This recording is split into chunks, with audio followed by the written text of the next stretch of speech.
Antoine Dupont ne jouera pas contre les Blacks en 2025. Il va jouer pendant la tournée dans un mois. Mais comme 19 autres joueurs, il ne jouera pas la série de 3 test matchs contre les All Blacks en juillet 2025.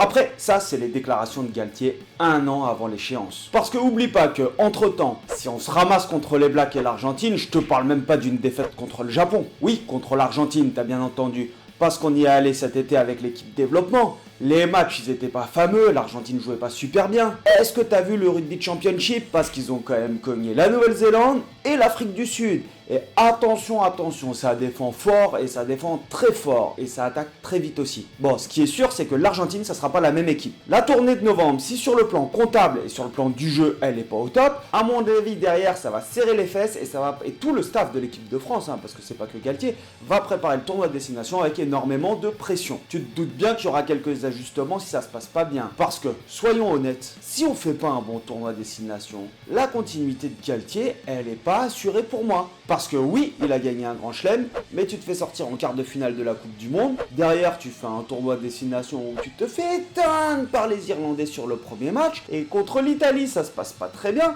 Tu vas en Argentine où les mecs, t'as des propos racistes, des accusations de viol, les mecs font nimp. Et puis en plus, il y a quand même Karim Ghezal qui cherche un nouveau poste en ce moment. Mais revenons à notre sujet. Et si la Nouvelle-Zélande décidait de boycotter la France? Imagine 2 secondes que les Blacks décident de faire jouer les U20 en novembre au Stade de France. Et derrière, de plus affronter la France sur les tests internationaux. Les 2 équipes ne se rencontreraient que en compétition officielle, c'est-à-dire en Coupe du Monde et peut-être plus tard sur la Ligue des Nations. Et perso, je serais écœuré. Les France-Nouvelle-Zélande, c'est quand même mythique de jouer les Blacks. Mais ça va peut-être arriver. Pourquoi la Nouvelle-Zélande est furieuse contre la France? Parce que là, c'est tendu et la fédération néo-zélandaise, franchement, elle a raison. Le 16 novembre prochain, nous, on va faire le plein au Stade de France en recevant les mythiques All Blacks avec Antoine Dupont, Ntamak, Marchand, Moavaka, bref, Penaud, tout le monde quoi, toutes les stars. On va jouer leur équipe qui a perdu en finale de la Coupe du Monde, qui joue le Rugby Championship avec toutes les stars. Ils nous envoient pas leur équipe bis. Leur équipe bis, leur équipe c'est ce qu'on appelle, c'est les All Blacks 15.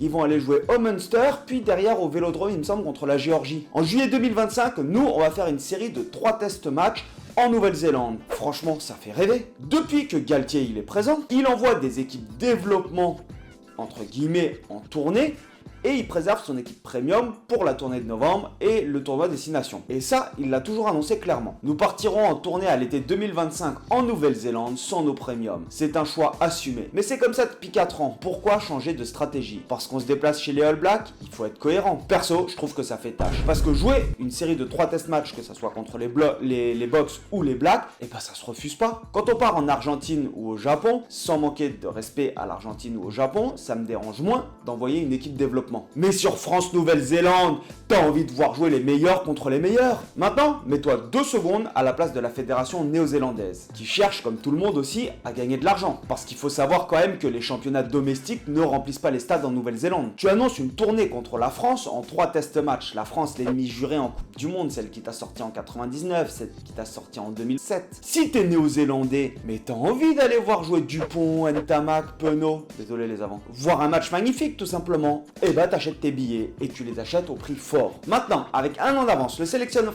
français qui te dit gentiment que en fait tu auras aucun problème et qu'ils vont envoyer une équipe qui ça se trouve va prendre 70 points, est-ce que t'achètes ton billet? Ben j'en suis pas si sûr. D'un point de vue diplomatique, ça fait tâche. Parce que maintenant ils vont peut-être tout simplement refuser de faire des test matchs pour nous sur les 10 prochaines années. Tu préféreras tout simplement jouer l'Irlande ou l'Angleterre plutôt que la France. Parce que les Irlandais, quand ils viennent jouer les Box ou les Blacks, ils viennent pas avec leur équipe développement sur la série de 3 test matchs, ils viennent avec leur grosse équipe et t'as 3 vrais matchs de rugby. Et il faut quand même avoir conscience que la fédération néo-zélandaise, elle ressort d'une crise parce qu'en 2020, ils avaient enregistré 20 millions de pertes. 20 millions. En 2021, ils avaient réussi à finir à 3 millions de bénéfices. Mais ces bénéfices, tu les fais aussi en vendant des places pour tes matchs. Alors oui, il y a un problème. Les joueurs, ils ont besoin de récupération. Mais est-ce que c'est la bonne solution? On privilégie une tournée en novembre à domicile pour jouer Japon, Argentine et Blacks et on se prive d'un match en 3-7 contre les Blacks en juillet. Alors je te laisse 3 secondes, non 2 secondes, juste pour penser et répondre à cette question. En termes d'expérience, qu'est-ce qui est le plus pertinent? La tournée de novembre ou les 3 matchs contre les Blacks? Perso, je préférais avoir la meilleure équipe possible pour jouer 3 tests contre les Kiwis. De l'autre côté, c'est plus vendeur pour remplir le Stade de France d'avoir tous tes internationaux qui sont là à domicile. Puis en plus, tu te dis que tu vas quand même battre le Japon et l'Argentine. Si tu joues 3 fois les Blacks, je pense que t'es pas sûr de les battre autant. Parce qu'on sait tous qu'on va faire des jolis bénéfices sur cette tournée de novembre. Quand t'envoies tes mecs en tournée, tu gagnes pas forcément d'argent, même tu gagnes pas d'argent. Et en plus, dis-toi qu'il va falloir se lever à 6 ou 7 heures du matin pour voir l'équipe de France jouer. Après, dire que c'est pour les préserver, les joueurs, pour la Coupe du Monde 2027, leur laisser des plages de récupération pour éviter qu'ils se blessent ou qu'ils arrivent totalement sur les rotules, il faut arrêter de nous prendre pour des jambons. Petit flashback, on nous a parlé de la préparation physique pendant les 18 mois précédant la Coupe du Monde. Ça nous a permis de connaître un peu plus comment ça se passait en interne, de découvrir Giroud qui a fait un travail monstrueux. Quand on gagne le Grand Chelem, physiquement on est solide. Non, on est violent. Mais alors pour la Coupe du Monde, on en a parlé beaucoup de cette importance de la préparation physique, tenir des longues séquences, le temps de jeu effectif et tatati et tatata. Et là, il a suffi d'un Ben O'Keefe pour sortir en quart. Non, pardon, il a suffi de 3 chandelles pour nous faire éclater. D'ailleurs, on s'est tellement préparé physiquement qu'on a perdu Willem C, Marchand et Ntamak. Et si je me souviens bien, il y en a 2 quand même, c'est les ischios. Et un, c'est les croisés. Et pour être honnête, on nous a bassiné avec toute cette préparation physique, etc. pour jouer 2 matchs intéressants. Parce qu'on va pas se leurrer, quand tu joues la Namibie et que tu mets 100 points, c'est pas intéressant. Alors pour le record personnel de Galtier sur le fait que tu as marqué un nombre de points incalculable, c'est génial. Mais en gros, ça sert à rien. On a joué les Blacks et les Box. Je remets un petit peu le couteau dans la plaie là. En parlant de prépa physique, j'ai quand même l'impression qu'on s'est fait éteindre sur la seconde mi-temps contre les Box. Bon, toujours est-il que le temps de repos des joueurs et leur santé, c'est un sujet qui est extrêmement épineux dans le rugby. Les joueurs ont trop de matchs, ça c'est sûr. Ils ont besoin de plages de récupération plus importantes, c'est évident. Mais ce sont les clubs qui payent les joueurs. T'as beau être la FFR, tu vas pas aller voir un entrepreneur qui fait tourner quand même une certaine économie avec des joueurs, des staffs, le personnel du stade, tous les membres dans les bureaux, la communication, le marketing, en lui expliquant qu'il ne doit plus faire travailler les joueurs qu'il paye avec son argent pour que l'équipe nationale soit au top. C'est compliqué. Lui, cet entrepreneur, il doit générer des revenus, il doit gagner des titres, attirer des nouveaux sponsors. Alors on négocie, on essaye de trouver des compromis et c'est ce que la FFR et la LNR avec les clubs, ils essayent de faire et ils le font plutôt bien. On a quand même le retour de cette liste de 42 joueurs pour préparer les matchs, ce qui est génial pour l'équipe de France. Mais quand tu fais ça et que tu n'as pas pour tous les matchs internationaux tes joueurs à disposition, puisque c'est ça la réelle question, c'est de laisser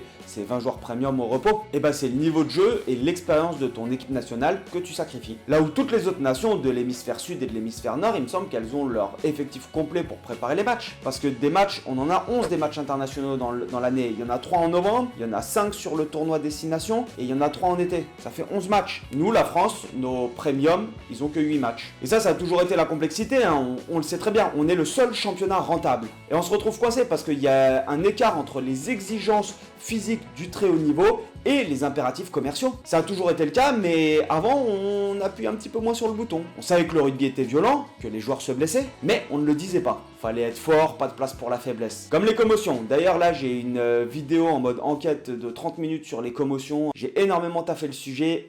Franchement, elle va cartonner. Abonne-toi si tu es pas encore abonné et lâche un petit pouce bleu. Je le demande plus souvent maintenant, ça me fait toujours plaisir. Et dans cette vidéo, on apprend un tas de choses, et notamment les joueurs, c'était de la chair à canon. Heureusement, ça a changé, ça évolue. Mais on est quand même dans ce côté business ou Canal+, et les clubs aussi ont développé et ont poussé le rugby pour en faire un show. C'est un show maintenant, le top 14. Donc ça, c'est génial, mais on peut pas avoir les meilleurs joueurs qui jouent tous les week-ends en club et en sélection. Je suis vraiment curieux en tout cas de savoir comment les relations vont évoluer entre la France et la Nouvelle-Zélande, et qu'est-ce que ça me ferait marrer que la Nouvelle-Zélande, ils envoient leur équipe développement pour jouer au Stade de France. Allez, on se revoit bientôt. Topette l'ami.